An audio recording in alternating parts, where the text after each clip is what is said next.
जोंनि बे थरथिंसे जिउआ जोबोरै बेसेन गोसा बेखौ जों नागिरनानै मोना बेखौ जों प्रेयार खालामनानै मोना बे थरथिंसे जिउखौ इसोरा जोंनो होदों बेखौ जोङो रंजा खुसियै थांनानै थानांगौ जोंनि जिउनि थांखिनि सोमोन्दै भगवत गीतायाव रोखायै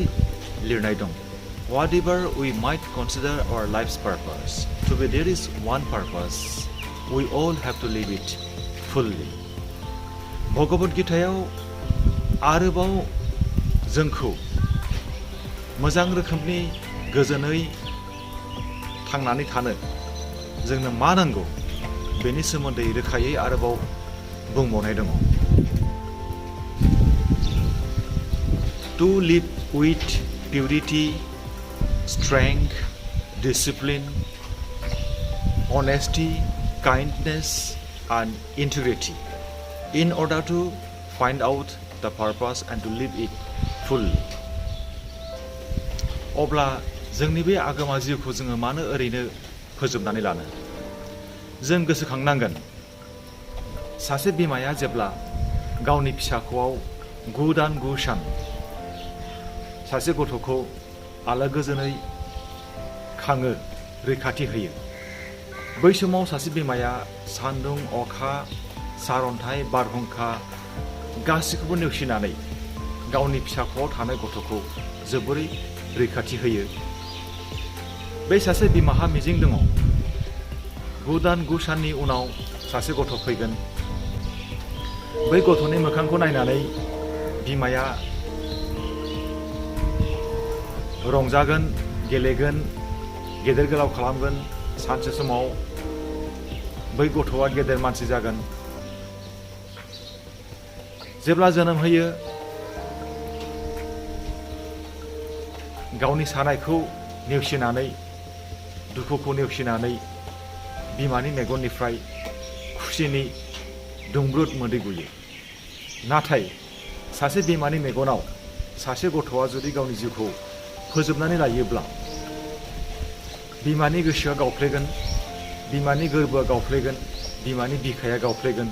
बिमानि मेगननिफ्राय दुखुनि मोदै गगोन जोंनि दुखुनि समाव सुखुनि समाव जानाय लोंनाय उन्दुनाय जेरावखि जाया जों बिमाखौ जों गाबज्रियो बिमाया जोंनि बोलो दा बेनिखायनो जों जिखि जेंनायाव गोग्लैया मानो जिखि चेलेन्ज जों फेस जाया मानो जोंनि बिमाखौ जों नागिरनांगौ जोंनि बिमाखौ जों गोसोखांनांगौ जों बोलो मोनगोन आरो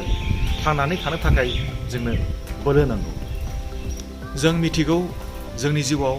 फरायसाफोरनि जिउआव गोबां रोखोमनि चेलेन्जेस फैयो नाथाय बेफोर चेलेन्जेसखौ जोङो किक आउट खालामनांगोन बेफोर चेलेन्जेसफ्रा पार्ट एन्ड पार्सेल बेखौ जोङो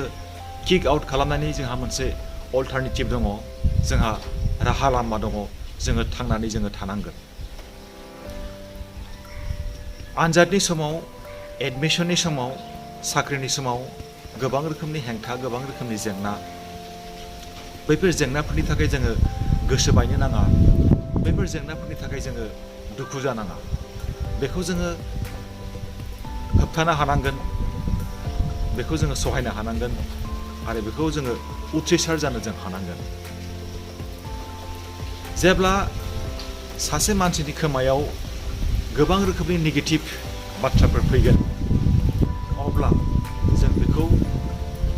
सहायनो हानांगोन स्वामी विवेकानन्दआ बुंदोंमोन Let people say whatever they like stick to your conviction rest assured the world will be at your feet जिउआव जोङो मोजां खामानि मावनो हायैनि जेबो सोंलु फैया जिउआव जोङो उथ्रिसार जानो हायैनि जेबो सोंलु फैया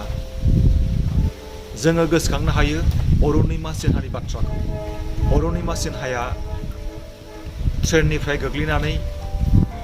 थोंसे आथिंखौ दानस'नो गोनां जादोंमोन नाथाय थोंसे आथिंजों अरुणिमा सिन्हाया बुहुमनि बयनिख्रुइबो जौसिन Mount एभारेस्टआव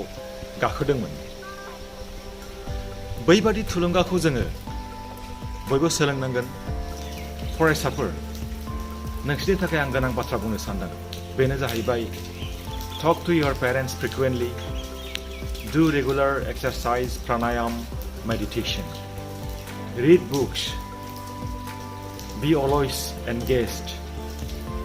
Be positive. Never be isolated. Be motivated.